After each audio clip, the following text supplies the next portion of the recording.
Matt, I see that you do believe in God. Obviously, that's very important to you. Yeah. And I think Jaron would say part of the space lie is similar to evolution. They want to make you think that you just evolved from nothing. Like we said, the Big Bang cosmology. But isn't in Christianity, they describe the firmament, and there's a guy, Werner von Braun, who was the head Nazi scientist, and they brought him over during Operation Paperclip, which I'm sure you're familiar with. And when he died, he was the head of the NASA program. He put on his tombstone Psalm 19:1, and if you're familiar with that, it says, "The firmament showeth his handiwork."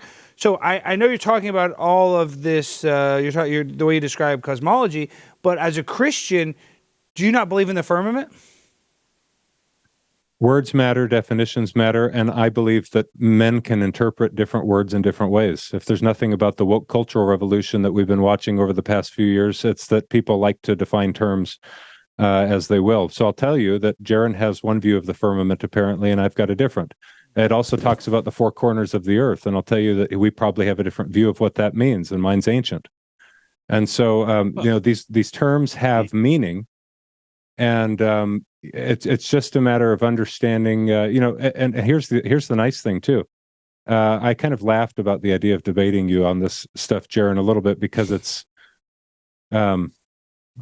It's I taboo. don't want to debate about a lot of things. Taboo. No, I don't really care about taboo that much. It's but because I don't like I've seen Alex. He likes to wear thongs and tuck it bathing suits, and I thought, if we can't get any more out than 30 seconds, 1 minute, it's not a worthy dialogue. But to me, this is such a commonsensical reality, and we've got the technology today, unlike the Middle Ages, where we can watch this firsthand, and there's a real beauty in God's handiwork, and that I can appreciate. But what I like about you is that you're interested in reclaiming a God-centered, earth-centered cosmology. And I'll tell you, there's all these maps that show the Earth in the center, and then like these planets going around it. And I'd love to use that map to teach my kid astronomy, because it helps orient you to the cosmos.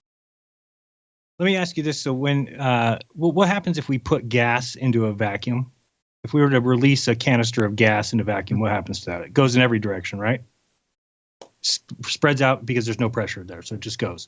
So no matter how big of a balloon we get, we can keep going bigger and bigger and bigger. We put that balloon up there, it's going to get high enough, and it's going to expand out into space.